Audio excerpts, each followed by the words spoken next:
우리나라에서 프랜차이즈로 돈을 많이 벌었다는 곳이 얼마나 있는지 궁금합니다. 프랜차이즈 본사만 배부르게 해주는 것은 아닌지, 가맹점 계약에 앞서서 체크해야 할 사항을 대충 하고 계약을 덜컥하고 망하는 사례가 너무 많습니다. 이런 경우 대부분 계약을 섣부르게 한 가맹점주의 잘못 더 크다는 점을 명심하기 바랍니다. 그래서 이번 시간에는 양질의 프랜차이즈 가맹본부를 선별하는 방법을 자세히 알려드릴 테니 프랜차이즈 사업을 하려는 분들은 열심히 시청해 주시기 바랍니다.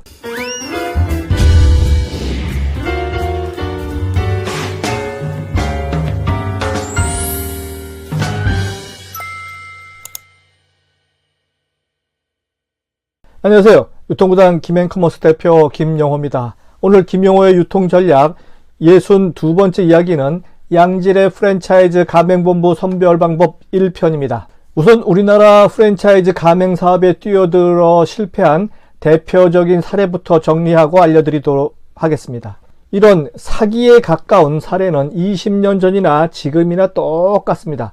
세상이 아무리 변해도 프랜차이즈 사기범들의 사업 형태는 비슷하다는 얘기니까 잘 보시고 그 실패 사례의 원인을 한번 찾아보시기 바랍니다. 실패 사례 첫 번째입니다. 중견 건설회사에서 20여 년간 직장 생활을 하고 퇴직한 최 씨, 육류 도매상을 오랫동안 운영한 프랜차이즈 업체라는 말을 믿고 3억 원을 덜컥 들여서 60평 규모의 한우 갈비집을 열었습니다.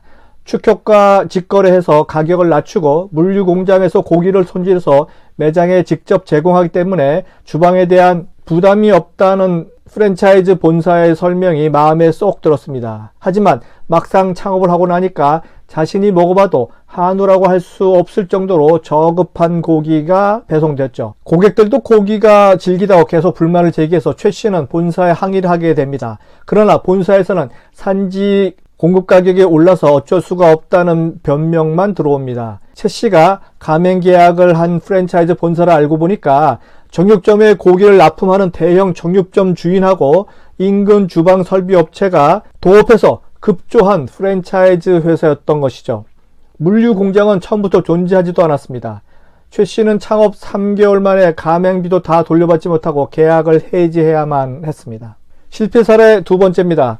기계설비 공장을 다니다 회사 부도로 직장을 그만둔 김 씨는 월 순수익 1,000만 원을 보장한다는 업체 광고를 믿고 꼬치구이 가맹점을 창업했습니다. 유동인구가 많고 기존 상권도 형성되어 있어서 안정적인 매출이 가능하다는 본사 말만 믿고 수원역 A백화점 근처에 점포비를 제외하고 1억 원으로 30평 매장을 오픈했습니다. 하지만 기존 점포들과 경쟁이 치열해서 매출이 만족스럽지 못했죠. 더욱이 본사에서 제시한 월 순이익 1,000만 원은 어림 반푼도 없습니다. 본사에서는 홍보가 부족하다는 이유로 전단, 현수막, 포스터 등을 제작해서 매장에 설치하고 제작 비용의 50%를 요구했습니다. 하지만 3개월간 신문 전단 홍보까지 해도 매출은 더 떨어져서 김 씨는 창업 6개월 만에 문을 닫게 됩니다. 김 씨는 본사에서 수익 전망을 제시할 때 객관적인 자료를 확인하지 않아서 실패했다고 생각하고 있는 중입니다. 구독, 좋아요, 알림 설정은 좋은 콘텐츠에 대한 예의입니다. 네, 여러분도 잘 아다시피 프랜차이즈 창업의 가장 큰 장점은 본사와 공동 브랜드를 사용해서 통일된 이미지를 줄 수 있기 때문에 브랜드 홍보에 유리하다는 점입니다. 특히 본사에서 상품을 공급해 주는 것은 물론 시설과 체계화된 시스템, 운영 노하우를 배울 수 있어서 초보 창업자들에게는 쉽게 창업하는 데 도움이 될 것입니다. 하지만 자칫 부실한 본사를 택하면 프랜차이즈 창업의 장점을 살리기는커녕 창업 비용만 날리게 됩니다. 기본적인 물류 시스템도 제대로 갖추지 않은 본사를 제대로 확인하지 않고 덜컥 계약한 것이 실패 요인입니다. 부실 가맹 본사 유형을 여러 가지가 있는데요. 첫째, 본사가 특별한 노하우를 갖고 있지 않은 경우. 두 번째, 운영 노하우를 제공하기보다는 시설비나 인테리어비 차액을 노리고 체인 사업을 하는 경우. 세 번째, 본사가 제대로 된 상품 공급 능력을 갖추지 못해서 피해를 주는 경우. 네 번째, 실적 올리기에 급급한 본사가 마구잡이로 가맹점을 개설해서 가맹점에 피해를 주는 경우. 그리고 최근에는 다섯 번째, 개설 비용을 고금리에 빌려주고 고리 대금업을 하는 본사의 경우까지 참 다양합니다. 가맹점 개설 실적에 따라서 급료를 받는 본사 프랜차이즈 영업직원들이 마구잡이 계약을 부추기는 것 또한 피해를 키우는 원인이 됩니다. 상권 보장 규정을 어기거나 계약을 해지, 만료해도 보증금을 반환해주지 않는 사례가 많습니다. 특히 불황이 계속되는 가운데 근거 없이 고수익을 보장한다는 프랜차이즈 광고에 현혹되어서 피해를 보는 창업자가 적지 않습니다.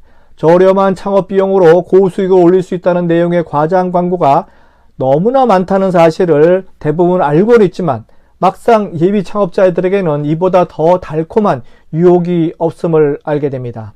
그럼 다음 편에서는 프랜차이즈 창업에서 실패를 피하기 위해서 프랜차이즈 본사를 판별하는 체크 포인트 내용을 중심으로 반드시 확인해야 할 사항들을 알려드리도록 하겠습니다.